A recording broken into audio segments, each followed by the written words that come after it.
அஸ்ஸலாமு அலைக்கும் வரஹ்மத்துல்லாஹி வபரகாத்துஹு. இது உங்கள் ஃபேஷன்கான நடத்தும் தினமும் ஒரு பயான் நிகழ்ச்சி. இந்த நிகழ்ச்சியுடைய தொகுப்பாக 25 நபிமார்களுடைய வாழ்க்கை வரலாறை பார்த்துக்கிட்டு இருக்கோம். இன்ஷா அல்லாஹ். கடந்த பயானில் பார்த்தோன்னா நபி இஸ்ஹாக் அலைஹிஸ்ஸலாம் அவர்களுடைய பிறப்பும், அதிசய பிறப்பு, நபிமார்களுடைய மரபு, தௌஹீதுடைய வாழ்க்கை எல்லாத்தையும் நம்ம பார்த்தோம். இன்ஷா அல்லாஹ் இன்று நபி யாகூப் அலைஹிஸ்ஸலாம் அவர்களுடைய சப்ரின் மனிதர், கண்ணீரின் நபி, நம்பிக்கையின் சிகரம் இவரை பற்றி தான் பார்க்க போகிறோம். நபி யாகூப் அலைஹிஸ்ஸலாம் அவங்க பிறந்த குடும்பம் பார்த்தோன்னா ஒரு சாதாரண குடும்பம் இல்லை. இவருடைய தாத்தா நபி இப்ராஹிம் அலைஹிஸ்ஸலாம், இவருடைய தந்தை நபி இஸ்ஹாக் அலைஹிஸ்ஸலாம். இவர் பிறந்ததே ஒரு நபி மரபில் தான் பிறந்தாங்க. இஸ்ஹாக் அலைஹிஸ்ஸலாம் அவங்களுக்கு 2 மகன்கள். மூத்தவர் ஈசு, இளையவர் யாக்கூப் அலைஹிஸ்ஸலாம். யாக்கூப் என்பதற்கு பேருக்கு பொருள் என்னன்னா குதிகாலில் பிடித்து பிறந்தவர். அதாவது ஈசுவோட குதிகாலை பிடித்தபடி பிறந்ததுனால இவருக்கு யாக்கூப்னு பேர் வந்துச்சு. இஸ்ராயில், இஸ்ரா இரவு பயணம், ஈல் அல்லாஹ், அதாவது அல்லாவுக்காக இரவில் பயணம் செஞ்சவர். அதனால இஸ்ராயில்னு இவருக்கு இன்னொரு பட்டமும் கொடுத்துருக்காங்க. இதிலிருந்து தான் பனி இஸ்ராயில், இஸ்ராயலின் சந்ததி அப்படின்னு வந்திருக்கு. ஒரு பெயர் ஒரு முழு சமூகத்துடைய அடையாளமாக மாறியது. யாக்கூப் அலைஹிஸ்ஸலாம் அவங்க வளர்ந்த வீடு பார்த்தோன்னா வஹி இறங்கிய வீடு, துவா நிறைந்த வீடு, தௌஹீத் நிறைந்த வீடு. ஆனால் குடும்பத்தில் ஒரு மனநிலை மட்டும் வேறுபட்டே இருக்குது. தந்தை இஸ்ஹாக் அலைஹிஸ்ஸலாம் அவங்க மூத்த மகனாகிய ஈசுவை நேசிக்கிறாங்க. தாய் ருபைக்காங்கிறவங்க யாக்கூபை நேசிக்கிறாங்க. இதுதான் மனித இயல்பு.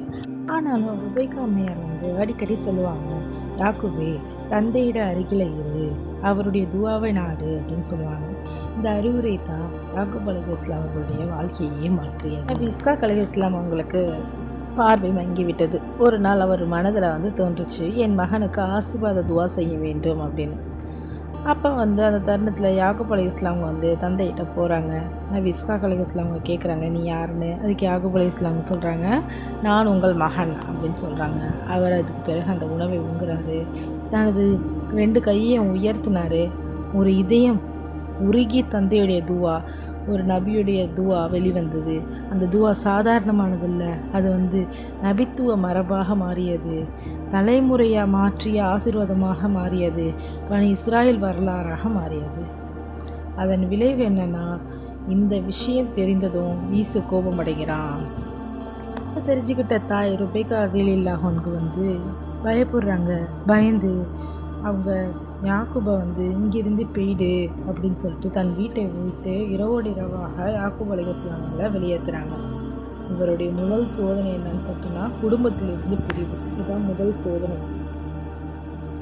அப்போ அங்கேருந்து வெளியே போகும்போது இந்த இரவில் பயணம் செஞ்சதுனால இவருக்கு இஸ்ராயில் என பேர் வந்துச்சு. அந்த இரவு தனியாக பயணம் செய்கிறாரு. நண்பர்கள் இல்லை, பாதுகாப்பும் இல்லை, என்ன எதிர்காலமோ தெரியல. ஒரு இரவு, அந்த இரவில் அவர் இடத்துல போய் அவர் தூங்கிட்டார். அந்த இரவில் அப்போ ஒரு அற்புதமான கனவு காண்றாரு. வானங்கள் திறந்தது போலவும், மலக்குகள் மேலே ஏறுறாங்க போலவும், கீழே இறங்குறவங்க போலவும் தோணுது.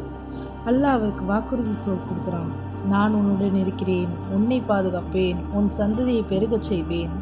அந்த இரவு ஒரு அகதியான மனிதனுக்கு ஒரு எதிர்கால நபியாக உறுதி செய்யப்பட்டார். தனிமையில் கிடைக்கும் நம்பிக்கை அது அல்லாஹ்வுடைய நேரடி பரிசு. யாக்கூப் அலைஹிஸ்ஸலாம் தன் தாய் மாமா வீட்டுக்கு, லாபான் வீட்டுக்கு வந்திருக்காங்க. அங்கே பல வருடங்கள் வேலை செய்கிறாங்க, நேர்மையை காட்டுறாங்க, பொறுமையுடன் வாழ்கிறாங்க. லாபானுக்கு 2 மகள்கள், ரையா, ராஹில்னு. யாக்கூப் அலைஹிஸ்ஸலாம் ராஹிலை நேசிக்கிறாங்க. ஆனால் சோதனை வந்துச்சு. முதல்ல ரையாவை தான் திருமணம் செய்து வைத்தார் லாபான். பிறகு ராஹிலையும் மணந்தார் இவர். மேலும் அவங்க 2 பேரையும் சேர்த்து 2 அடிமை பெண்களையும் குடும்பத்தில் சேர்த்தனர். இவ்வாறு ஒரு குடும்பம் பெரிய குடும்பமாக ஆனது. நபி யாக்கூப் அலைஹிஸ்ஸலாம் அவங்களுக்கு 12 மகன்கள். அதில் யூசுப் அலைஹிஸ்ஸலாம் புதியாமில் ராஹில் அம்மையாருக்கு பிறந்தவங்க. யூசுப் அலைஹிஸ்ஸலாமும் யாக்கூப் அலைஹிஸ்ஸலாம் மீது அளவில்லாத அன்பு வச்சுருந்தாங்க.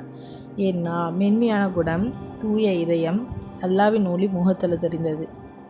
ஒரு நாள் சிறுவன் யூசுப் அலைஹிஸ்ஸலாம் அவங்க வந்து ஓடி வந்து, அப்பா 11 நட்சத்திரங்கள் சூரியன் சந்திரன் எனக்கு சஜ்தா செய்தது அப்படின்னு சொல்லவும், யாக்கூப் அலைஹிஸ்ஸலாம் அவங்க வந்து புரிஞ்சுக்கிட்டாங்க இது ஒரு சாதாரண கனவு இல்லை அப்படின்னு. அவங்க சொன்னாங்க, இந்த கனவை உன் சகோதரர்களிடம் சொல்லாதே அப்படின்னு. ஏன்னு கேட்கவும், ஏற்கனவே பொறாமை இருந்தது அப்படின்னு சொல்லுவாங்க.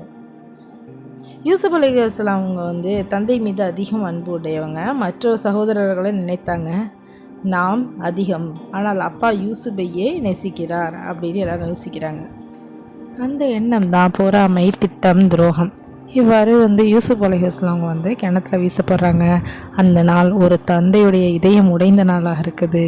யாக்கூப் அலைஹிஸ்ஸலாம் அவங்க வந்து சொல்கிறாங்க, ஃபசஃபருல் ஜமீன் அப்படின்னு சொல்கிறாங்க.